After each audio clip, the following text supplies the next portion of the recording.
Hello प्यारे बच्चों, हमारे मास्टरमाइंड क्लासेस में आपका स्वागत है।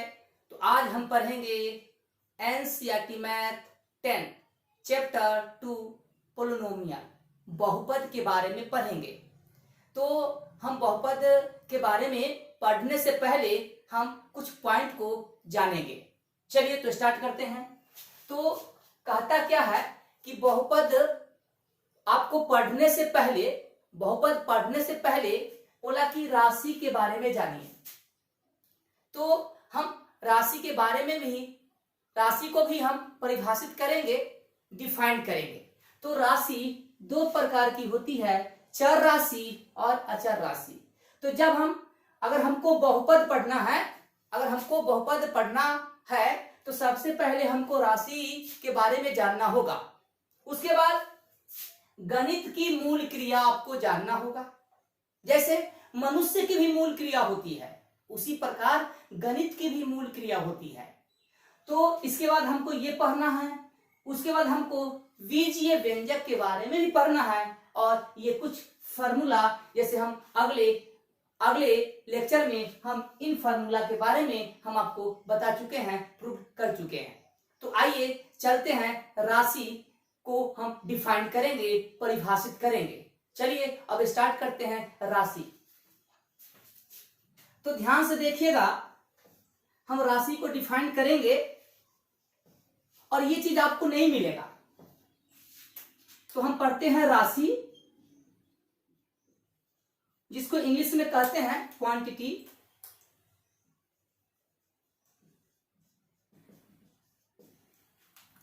लिखते हैं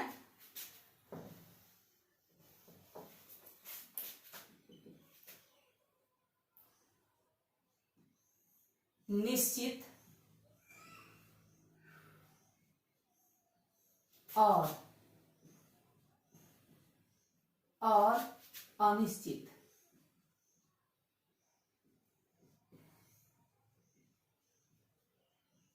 संख्यात्मक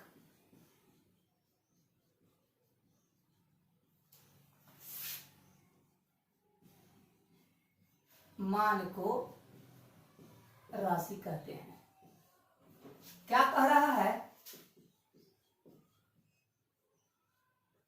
कहता है कि निश्चित और अनिश्चित संख्यात्मक मान को राशि कहते हैं। संख्यात्मक मान का मतलब होता है संख्या में मान होना, संख्या में वैल्यू होना, संख्या में मान होना, वैल्यू होना। संख्यात्मक का मतलब होता है संख्या में वैल्यू होना, संख्या में मान होना। इसके लिए हम एक एग्जाम्पल आपको देते हैं और आपको एग्जाम्पल के माध्यम से आप इन परिभाषा को आसानी से समझ सकते हैं। जैसे एग्जाम्पल में हम देते हैं, जैसे राम के पास 10 रुपया है। एक और एग्जाम्पल देते हैं बच्चों, श्याम के पास X रुपया है। तो देखिए पहला एग्जाम्पल में देखिए, राम के पास 10 रुपया है। यह निश्चित है कि राम के पास 10 ही है। तो ये 10 जो है संख्या में मान है, संख्यात्मक मान है। मतलब राम के पास 10 रुपया है, यह निश्चित है कि राम के पास 10 है। देन 10 क्या कहलाएगा? राशि। फिर देखिए दूसरा का, श्याम के पास X रुपया है। कितना है पता नहीं है, कितना है? X रुपया। X कुछ भी हो सकता है, 2 भी हो सकते हैं, 2 रुपया भी हो सकते हैं, 3 रुपया भी हो सकते हैं, 4 रुपया भी हो सकता है, 5 रुपया भी हो सकता है, 100 रुपया भी हो सकता है। देन X यहां पर क्या है? अनिश्चित है।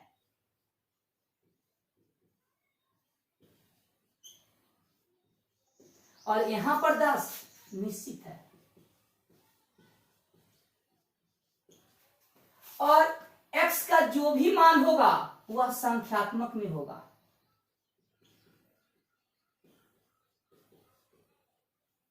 यानी X का जो भी मान होगा संख्या में होगा। तो 10 को भी राशि कहेंगे, एक्स को भी राशि कहेंगे तो वही डिफिनीशन है कि निश्चित और अनिश्चित संख्यात्मक मानों को राशि कहते हैं। मानों को राशि कहते हैं। कह रहा है कि निश्चित और अनिश्चित संख्यात्मक मानों को राशि कहते हैं। यानी कहने का मतलब कि जिसके पास निश्चित है वो भी राशि है, जिसके पास अनिश्चित है वो भी राशि है।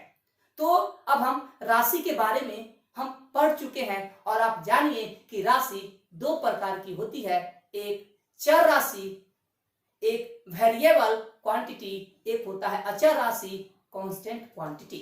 अब हम उन दोनों को बारीकी से पढ़ेंगे, उसके बाद हम मूल क्रिया पढ़ेंगे, उसके बाद बीजीय व्यंजक पढ़ेंगे, अलजेब्रिक एक्सप्रेशन के बारे में पढ़ेंगे, फिर हम बहुपद के बारे में हम पढ़ेंगे। तो इसको आप नोट डाउन कर लीजिए। अब हम पढ़ेंगे राशि कितनी प्रकार की, दो प्रकार की, चर राशि मतलब वेरिएबल क्वांटिटी, अचर राशि कांस्टेंट क्वांटिटी। तो अब हम पढ़ते हैं पहले चर राशि।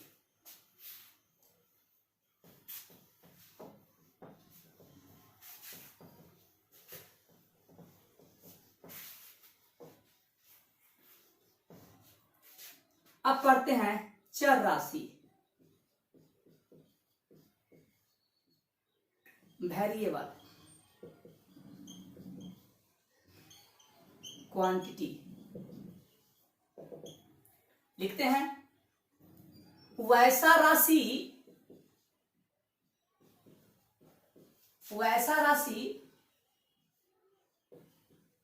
जिसका मान बदलता रहता है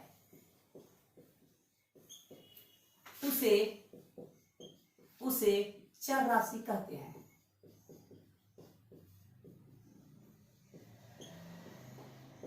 कहता है वैसा राशि जिसका मान बदलता रहता है, अर्थात फिक्स्ड नहीं होता है, अनिश्चित रहता है, वैसे राशि को हम चर राशि कहते हैं।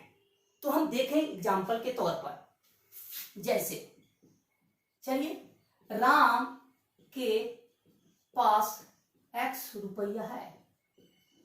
अब देखिए कह रहा है कि वैसा राशि जिसका मान बदलता नहीं है, बदलता इसका मान बदलता है। हाँ ठीक है, वैसा राशि जिसका मान बदलता रहता है उसे चर राशि कहते हैं। देखिए राम के पास x रुपया है, x कुछ भी हो सकता है, 2 रुपया भी हो सकता है, 3 भी हो सकता है, 4 भी हो सकता है, 5 भी हो सकता है, कुछ भी हो सकता है। देन x का मान क्या है, बदलता रहता है। देन x क्या है, चर राशि। x क्या है, चर राशि। अब हम अचर राशि के बारे में पढ़ेंगे। अचर राशि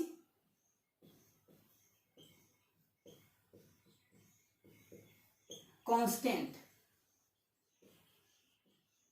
क्वांटिटी।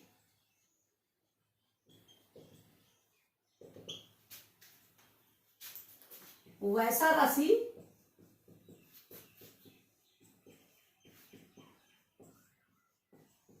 जिसका मान नहीं बदलता है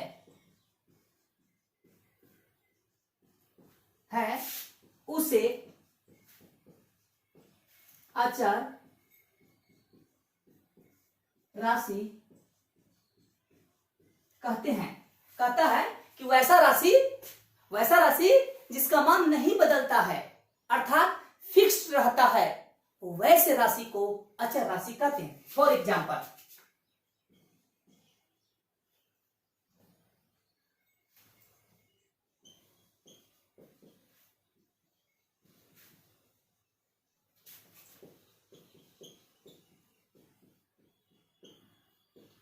देखिए श्याम के पास 5 रुपया है, ये निश्चित है कि श्याम के पास 5 ही रुपए हैं। श्याम के पास कितना है, 5 रुपया है, ये निश्चित है। देन 5 क्या कहलाएंगे, अचर राशि। क्या कहलाएंगे, अचर राशि। अब हम एक ऐसा एग्जांपल देते हैं जिससे आपको पूरा क्लियर हो जाएगा। तो चलिए एक एग्जांपल लेते हैं।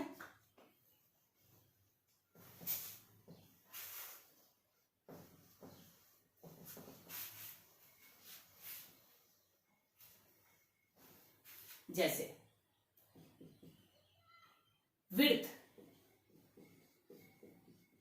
का व्यास होता है 2r। अब इस एग्जाम्पल में आपको जो भी डाउट है वह क्लियर हो जाएगा। देखिए, तो अब हम यहां देखेंगे इनमें से कौन कांस्टेंट है, मतलब कांस्टेंट का मतलब अचर, और कौन चर है मतलब वेरिएबल। तो देखिए यहां है वृत्त का व्यास को हम d से डिनोट किया और वृत्त की त्रिज्या को r से। तो देखिए वृत्त की त्रिज्या 1 भी हो सकती है, 1 यूनिट भी, आधा यूनिट भी हो सकती है, 5 यूनिट भी हो सकती है, कुछ भी हो सकता है। यानी देखिए r का मान फिक्स नहीं है, यानी वृत्त की त्रिज्या आधा यूनिट भी हो सकती है, 1 यूनिट भी हो सकती है, 5 यूनिट भी हो सकती है। यानी r का मान क्या है, यानी वृत्त की जो त्रिज्या है r वह क्या है, वेरिएबल है, मतलब चर है, क्योंकि r का मान कुछ भी हो सकता है। तो यहां पर r क्या है, चर, चर मतलब वेरिएबल। अब देखिए, अब वृत्त का व्यास को हम d से डिनोट करते हैं, तो वृत्त का व्यास भी 1 यूनिट हो सकता है, 10 यूनिट हो सकता है, 20 यूनिट हो सकता है। यहाँ d का मान भी क्या है, बदलता रहता है। तो बदलने वाले को हम क्या कहते हैं, वेरिएबल, चर। तो यहां पर भी d क्या है, चर है, और यहां पर 2 क्या है, अचर, मतलब कांस्टेंट। तो इस एग्जाम्पल के माध्यम से आपको पूरी बात क्लियर हो चुका होगा। तो अब हमने पढ़ा, बहुपद पढ़ने से पहले राशि पढ़ा। राशि कितने प्रकार की, 2 प्रकार की, चर राशि, अचर राशि, वेरिएबल क्वांटिटी, कांस्टेंट क्वांटिटी। ठीक है बच्चों, अब हम आगे की ओर हम पढ़ेंगे।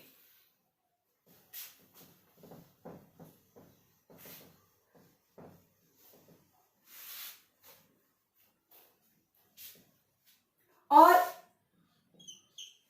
एक हम मुख्य बातें आपको बताने जा रहे हैं। चर, फिर से चर या चर राशि, चर राशि को हम सीधे सीधे चर भी कहते हैं, वेरिएबल भी कहते हैं, है ना। तो ध्यान रखिए कि आपकी जो बुक में है वेरिएबल के बारे में जो चर्चा है, तो उसके बारे में हम आपको थोड़ा सा बताना चाहते हैं। तो ध्यान रखिएगा कि अंग्रेजी वर्णमाला का मतलब अंग्रेजी वर्णमाला का 26 अक्षर होते हैं। कितने अक्षर होते हैं, 26। ये 26 अक्षर को हम कहते हैं चर, जैसे x, y, z, t, u, v dot dot, ये सब क्या है, इसको कहते हैं चर। फिर से ध्यान दीजिए, अंग्रेजी वर्णमाला के सभी अक्षर को हम चर कहते हैं, वेरिएबल कहते हैं। तो जहां जहां भी आपको x, y, z, t, u, v etc दिखता है वह क्या कहलाएगा, चर कहलाएगा। क्या कहलाएगा, चर। और जितने भी संख्या होते हैं, अब कोई भी संख्या लिखते हैं वह कहलाएगा कांस्टेंट, मतलब अचर। जैसे 2, √2, 1/2, 0.2, ये सब क्या कहलाएंगे, अचर। तो इस पर हम क्यों जोर देते हैं, क्योंकि अगला जो हम परिभाषा पढ़ेंगे उन परिभाषा में चर और अचर का यूज होने जा रहा है, उसमें यूज होगा। इसलिए चर अंग्रेजी वर्णमाला के सभी अक्षर को, और अचर जितने भी संख्या हैं उन सभी संख्या को हम अचर कहते हैं। तो चलिए अब हम पढ़ेंगे मूल क्रिया। अब हम क्या पढ़ेंगे, मूल क्रिया।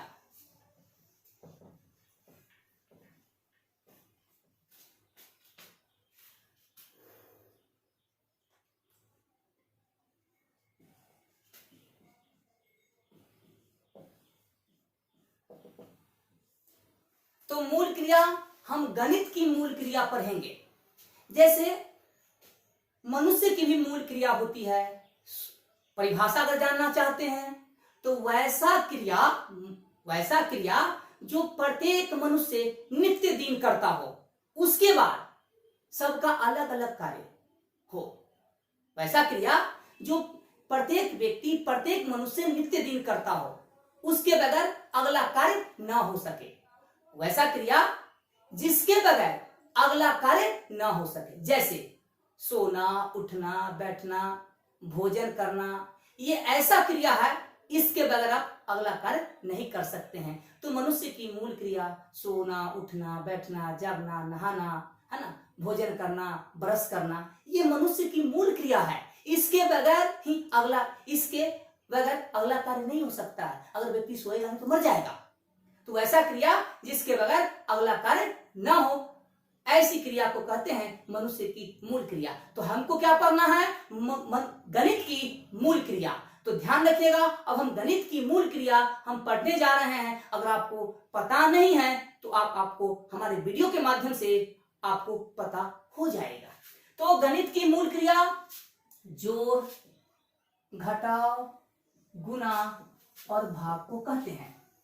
गणित की मूल क्रिया जोड़, घटाव, गुणा और भाग को कहते हैं। अगर आप मैथ का कोई प्रश्न बनाइएगा, इसके बगैर हल होने वाला नहीं है। तो ऐसे क्रिया को कहते हैं मूल क्रिया। तो गणित की मूल क्रिया जोड़, घटाव, गुणा और भाग को कहते हैं। अब हम पढ़ेंगे बीजीय व्यंजक। अब हम क्या पढ़ेंगे? बीजीय व्यंजक।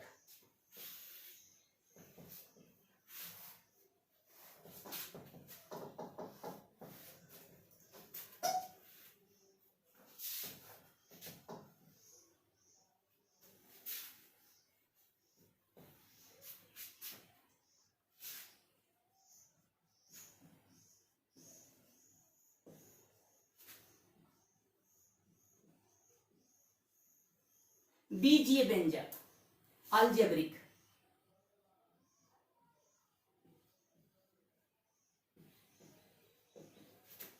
एक्सप्रेशन।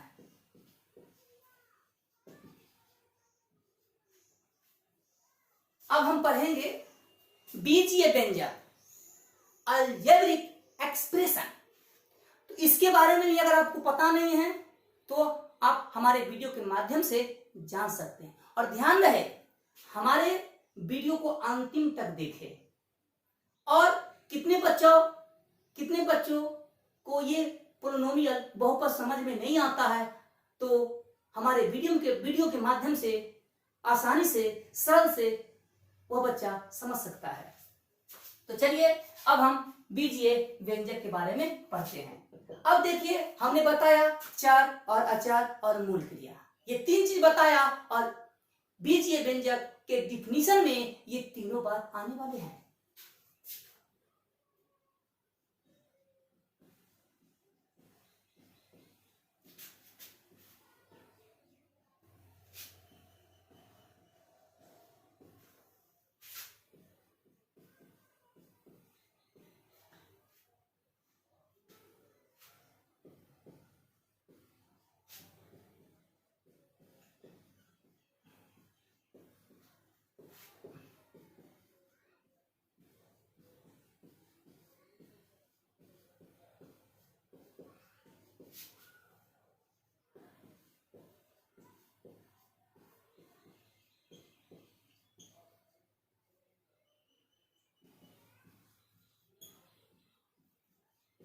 कहता क्या है?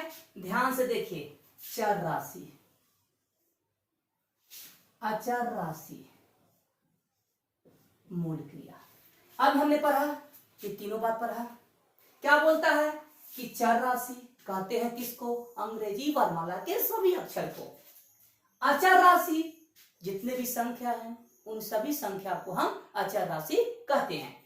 मूल क्रिया जोड़, घटाव, गुणा, भाग को कहते हैं। यानी चर राशि, अचर राशि मूल क्रिया के साथ हो, मतलब तीनों एक साथ अगर है, ऐसे ऐसे ऐसे व्यंजक को हम बीजीय व्यंजक कहते हैं। ऐसे व्यंजक को हम बीजीय व्यंजक कहते हैं। जैसे एग्जाम्पल,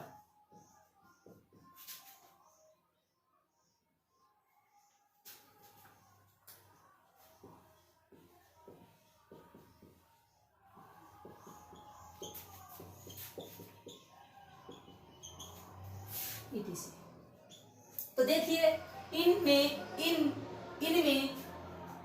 चर राशि भी है, अचर राशि भी है मूल क्रिया भी है, तो हम इसको क्या कहेंगे? बीजीय व्यंजक। क्या कहेंगे? बीजीय व्यंजक हम कहेंगे। अब देखिए, अब आपसे पूछेगा कि बताइए भाई, पहला एग्जाम्पल में चर चर चर कौन सा है? तो एक्स। अचर कौन है? तो 2 और 3। इसमें पूछेगा कि बताइए किसमें चर कौन सा है? तो एक्स है। अचर क्या है? 2 3 5 है। इसमें पूछेगा बताइए चर कौन सा है? एक्स और वाई क्या है? चर है। और 2 और 5 क्या है? अचर। ठीक है। अब इसमें देखिए, अब इसमें देखिए हम कहेंगे कि इसमें एक चर है, इसमें भी एक चर है, एक्स ही है। इसमें कहेंगे 2 चर है, एक्स और वाई। इसको हम कहेंगे 2 चर वाला बीजीय व्यंजक।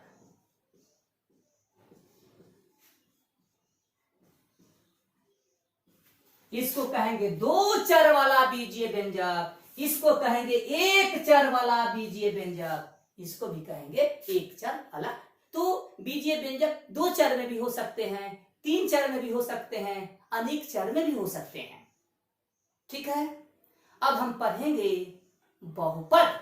अब हम पढ़ेंगे बहुपद। तो बहुपद का हम एक सरल परिभाषा देंगे और उसके बाद हम बहुपद का एक दूसरा परिभाषा स्टैंडर्ड देंगे। तो ये सिंपल परिभाषा बच्चों के लिए है जो 8 क्लास में है, 7 क्लास में है ना। इन छोटे बच्चों के लिए ये सरल परिभाषा, और आप लोग 10th में हैं, इसके लिए आपको दोनों परिभाषा जानना होगा। सरल परिभाषा भी और स्टैंडर्ड परिभाषा भी आपको समझना होगा। तो पहले हम बहुपद का एक सरल परिभाषा पढ़ेंगे।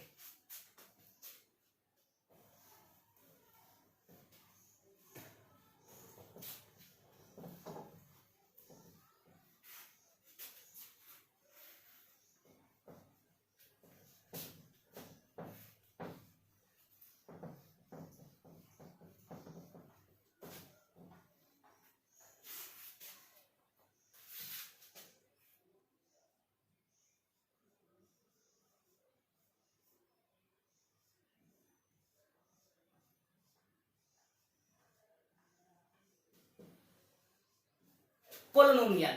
अब हम इस सरल परिभाषा को बारीकी से देखेंगे। उसके लिए हम 2-3 एग्जाम्पल ले लेते हैं बीजीय व्यंजक का। बीजीय व्यंजक का 2-3 एग्जाम्पल लेते हैं।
चलिए, अब हम ये सब क्या है?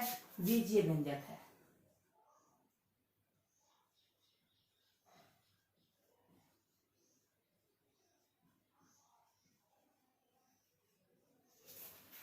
हमारे वीडियो को फिर से हम आपको बताना चाहेंगे कि आप हमारे वीडियो को अंतिम तक देखें। ये आपके लिए बहुत महत्वपूर्ण होगा और आप इसको आराम से देखें, आराम से समझें। इसमें हम सारी बातों को एक एक करके क्लियर कर रहे हैं, लाइन बाय लाइन। तो हमारे वीडियो को अंतिम तक देखें। अगर आपको हमारा वीडियो अच्छा लगता है तो हमारे चैनल को सब्सक्राइब कीजिए, बेल आइकन को दबाइए, लाइक कीजिए और अधिक से अधिक शेयर कीजिए। ठीक है। तो अब हम चलते हैं, बहुपद पढ़ेंगे और बहुपद का एक हम सरल परिभाषा पढ़ेंगे। उसके बाद बहुपद का स्टैंडर्ड परिभाषा हम पढ़ेंगे। चलिए देखते हैं।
देखिए अभी आपने पढ़ा बीजीय व्यंजक, इस परिभाषा में हमने बीजीय व्यंजक को सम्मिलित कर लिया। देखिए क्या कहता है, देखिए कहता है वैसा बीजीय व्यंजक, मतलब कंडीशन आ गया। वैसा बीजीय व्यंजक मतलब कैसा, जिसमें चर की घात पूर्ण संख्या होती है। अब चर की घात पूर्ण संख्या, तो पूर्ण संख्या के बारे में भी हम अगले लेक्चर में हम आपको बता चुके हैं, तब भी हम आपको लिख देते हैं।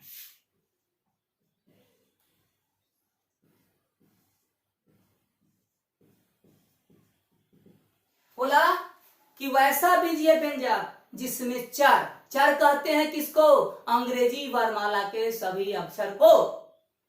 तो वैसा बीजीय व्यंजक जिसमें चर का पावर पूर्ण संख्या हो, मतलब चर का जो पावर हो इसी का मेंबर होना चाहिए, इसी का सदस्य होना चाहिए। अगर चर की घात इन संख्या में से कोई भी संख्या है चर की घात, तो वह बीजीय व्यंजक बहुपद होगा। तो जैसे देखिए, अब ध्यान से देखिए, यहां देखिए, यहां पर चर कितना है, चर कौन सा है, x, इसकी घात कितनी है, पावर कितनी है, 1, पूर्ण संख्या का सदस्य है, हम कहेंगे बहुपद है, ये बहुपद है। फिर कहिएगा यहां देखिए, यहां देखिए, इसमें चर की घात 2 है और 1 है, दूसरा क्वेश्चन में। तो देखिए 1 और 2 क्या है, पूर्ण संख्या का मेंबर है, ये भी बहुपद है। फिर इसमें देखिए क्वेश्चन नंबर 3, तो देखिए यहां चर का पावर, एक चर का पावर -2 है और 1 है।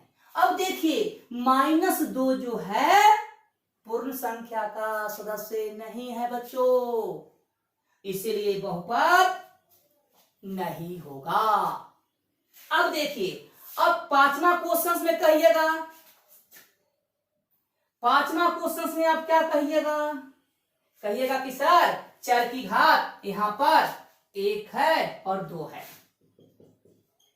यानी पूर्ण संख्या है, तो आपका आंसर क्या होगा, बहुपद है। हम कहेंगे बहुपद नहीं है, फिर फर्क कैसे आया, तो ये सिंपल परिभाषा है। जब हम स्टैंडर्ड परिभाषा को पढ़ेंगे तो बहुपद के बारे में हमको पूरी तरह से जानकारी मिल जाएगी। तो आप कहिएगा कि सर बहुपद है, हम कहेंगे नहीं। फिर कहिएगा ये बहुपद है क्योंकि चर की घात 1 है, पूर्ण संख्या का सदस्य है, आप कहिएगा कि बहुपद है, हम कहेंगे नहीं। फिर यहां चर की घात 1 है, हम कहेंगे कि ये बहुपद है। फिर यहां देखेंगे चर की घात 2 और 1 है, पूर्ण संख्या का सदस्य है, आप कहिएगा बहुपद है, हम कहेंगे नहीं। अब देखिए इसका मतलब ये जो परिभाषा में कुछ कमी है ये सिर्फ बच्चों के लिए है। तो अब हम पढ़ेंगे वैसा परिभाषा पढ़ेंगे जिससे कि हमको बहुपद को पता करने में हमको कोई भी तकलीफ नहीं होगा। तो ध्यान से अब हमारे स्टैंडर्ड परिभाषा को देखें और उन स्टैंडर्ड परिभाषा को आप बारीकी से समझें। ठीक है बच्चों, अब हम बहुपद का स्टैंडर्ड परिभाषा डिफिनीशन के बारे में पढ़ेंगे।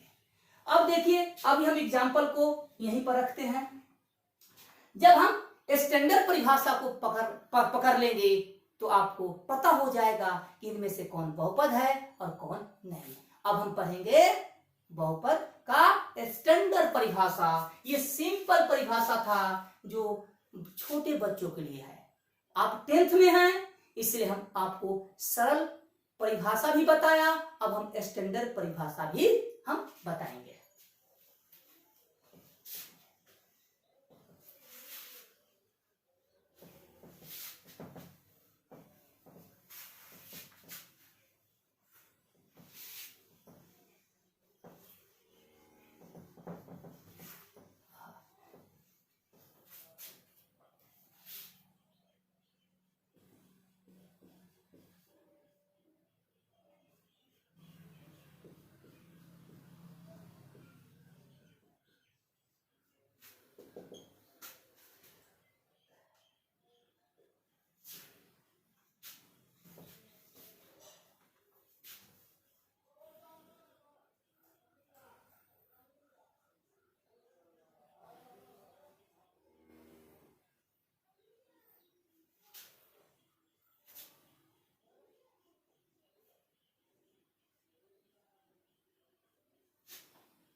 हम लोग बहुपद को मैथमेटिकल इस तरह से प्रेजेंट करते हैं, दिखाते हैं।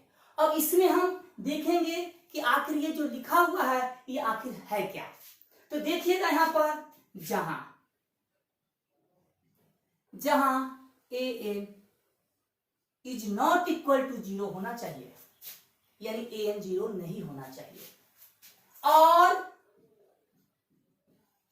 A0, A1, A2, dot dot AN, ये कहलाते हैं कांस्टेंट टर्म। ये क्या कहलाते हैं? कांस्टेंट टर्म, और ये कहलाते हैं कोएफिशिएंट, गुणांक। इसको बोलते हैं अचर, कांस्टेंट। इसका मतलब होता है कि A0, A1, A2, AN minus AN, इसके पहले पर एक संख्या आएगी। मतलब संख्या किसको कहते हैं? अचर राशि को, अचर को कहते हैं। तो यहां पर A0, A1, A2, AN minus 1 और AN, इसके पहले पर कोई संख्या होगा, ठीक है। और यहां पर जो n है ये पूर्ण संख्या है,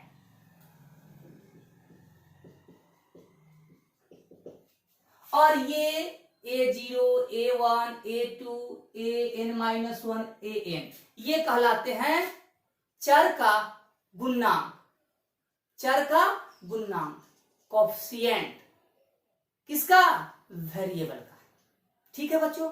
अब देखिए इसमें क्या है, यहां n जो है, n के पहले पर जैसे n, जैसे कहेंगे A19, इसके अगला A18, यानी ये आपका हो जाएगा। तो क्या किए इसको? A19 minus 1। अगर कोई आगे पढ़ेगा AN, तो इसके पहले n माइनस 1। अगर हम उधर से बात करेंगे तो यहां पर A0, A1, A2, AN minus 1, n क्या है? कांस्टेंट टर्म है। किसका? चर का, कोएफिशिएंट है, गुणांक है। और यहां पर जो पावर देख रहे हैं ये क्या है? पूर्ण संख्या है, होल नंबर। क्या है? Whole number. अब इन परिभाषा में फिर हम एक बात और क्लियर करना चाहेंगे, और जब हम इन परिभाषा को हम पूरी तरह से समझ लेंगे तो मैं वचन देता हूं कि आपको बहुपद पकड़ने में कोई भी दिक्कत, कोई भी कठिनाई नहीं होगा। तो चलते हैं, इनमें हम क्लियर करते हैं।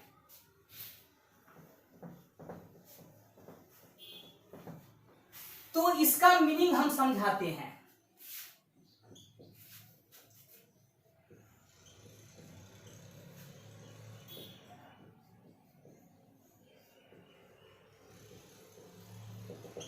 बहुपद होने की शर्त परिभाषा के मुताबिक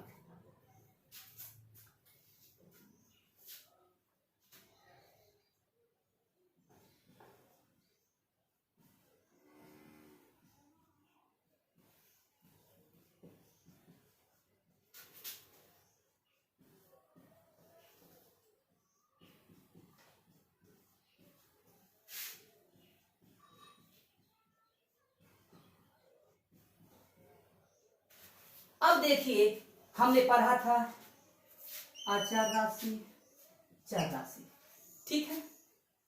अब देखिए यहां पर हम लिखते हैं x/2 + 3x² + 5। 1 एग्जाम्पल। दूसरा एग्जाम्पल देखिए,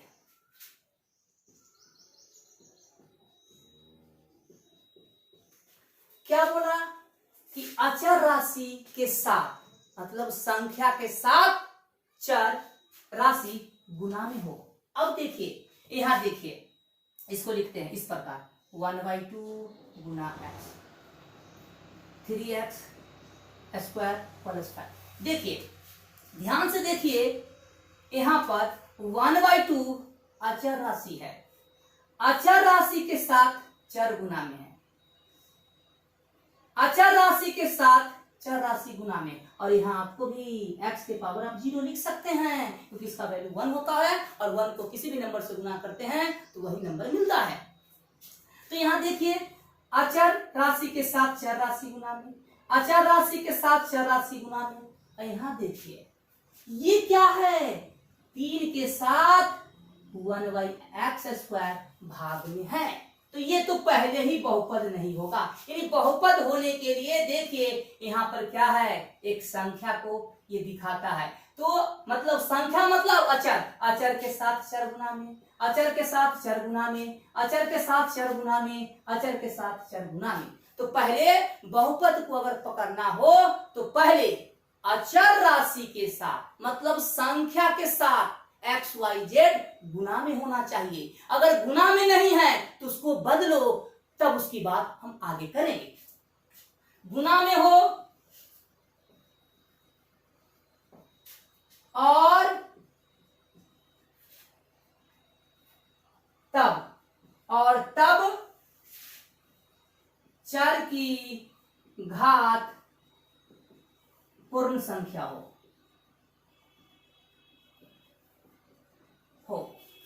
पहले इतना बात होनी चाहिए, तब हम चर की घात, चर का पावर, चर का डिग्री के बारे में जानेंगे। तो देखिए अब ये परिभाषा को समझने के लिए ये कुछ फॉर्मूला लिखे हुए हैं, इन फॉर्मूला को हमने अगले लेक्चर में प्रूव किया है। आप पीछे वाला लेक्चर देख सकते हैं 10th का ही। तो अब हम देखिए एग्जाम्पल लेते हैं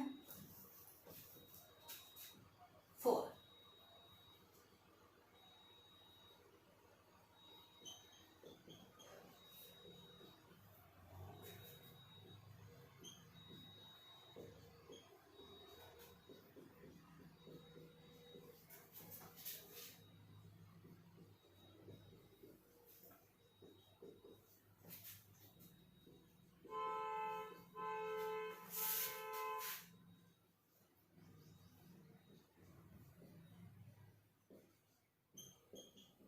देखिए तो पहले क्या है, अचर राशि के साथ चर राशि गुना में है, तो क्वेश्चंस हम पहला देखते हैं।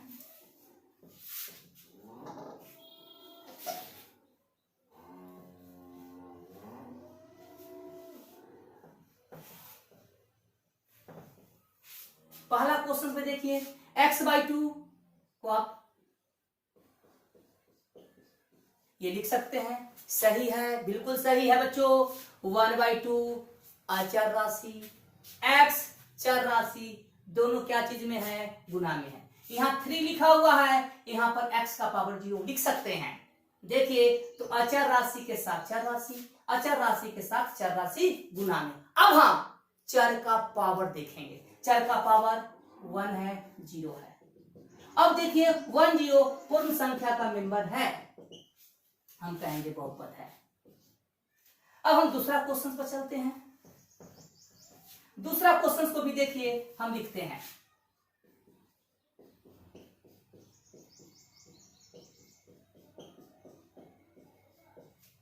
अब देखिए अचर राशि के साथ चर राशि गुना में, अचर राशि के साथ चर राशि गुना में, अचर राशि के साथ चर राशि गुना में। ठीक है, अब हम देखेंगे चर का पावर, चर का पावर 2, चर का पावर 1, चर का पावर 0। ये पूर्ण संख्या का मेंबर है, ये बहुपद है, ये भी बहुपद है। अब हम देखेंगे क्वेश्चन नंबर 3। क्वेश्चन नंबर 3 को आप देखिए। अब यहाँ x लिखा हुआ है, इसका पावर कुछ नहीं, इसका मतलब 1 है। तो आप कहिएगा सर जी यहाँ पर चर का पावर 1 है, ये पूर्ण संख्या का मेंबर है। बिल्कुल है, लेकिन ये बहुपद नहीं है। स्टैंडर्ड फॉर्म बदलो गुना में, तो देखो रूट एक्स को हम लिख सकते हैं, देखिए ध्यान से, तो ये चल जाएगा x का पावर 1/2 प्लस 3। अब देखिए यहाँ पर जो पावर है 1/2 पूर्ण संख्या का मेंबर नहीं है, पूर्ण संख्या 0 से हम गिनती स्टार्ट करते हैं, तो 1/2 पूर्ण संख्या का मेंबर नहीं है, ये बहुपद नहीं है। अब हम पढ़ेंगे क्वेश्चन 5वां।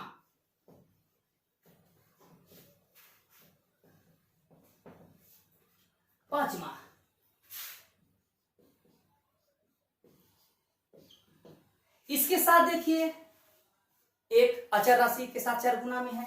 यहां देखिए बच्चों, यहां पर एक छुपा हुआ है, कहिएगा पूर्ण संख्या है, बिल्कुल है, लेकिन गुना में नहीं है। फॉर्मूला नंबर आप यहां से आइए, ये देखिए, ये हमारा चल जाएगा x का पावर -1। अब देखिए अचर के साथ चर गुना में, अचर के साथ चर गुना में, यहां पर चर का पावर 1, यहां पर चर का पावर -1। 1 पूर्ण संख्या का मेंबर है, मतलब होल नंबर का मेंबर है, लेकिन -1 होल नंबर का मेंबर नहीं है, तो ये बहुपद नहीं होगा। इसको भी देखेंगे, x प्लस 1/x², ये हो जाएगा x का पावर -2 और 5। यहां देखिए -2 जो है पूर्ण संख्या का मेंबर नहीं है। ये आपको क्लियर हो गया? चलिए ठीक है, अब हम पढ़ेंगे बहुपद।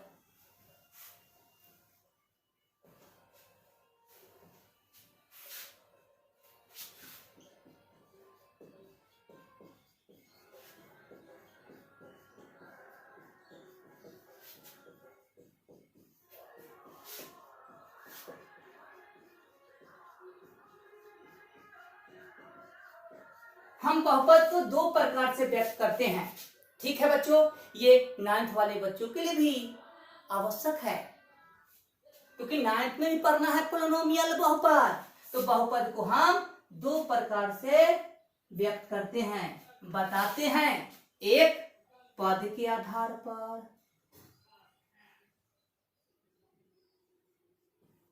यानी टर्म के बेस पर। दूसरा घात के आधार पर,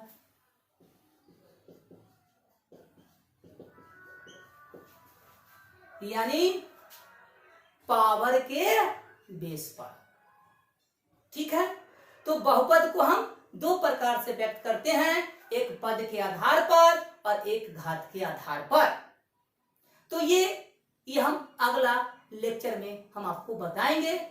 फिर से हमारे वीडियो को आप अंतिम तक अवश्य देखें, आपको बहुत कुछ सीखने को मिलेगा।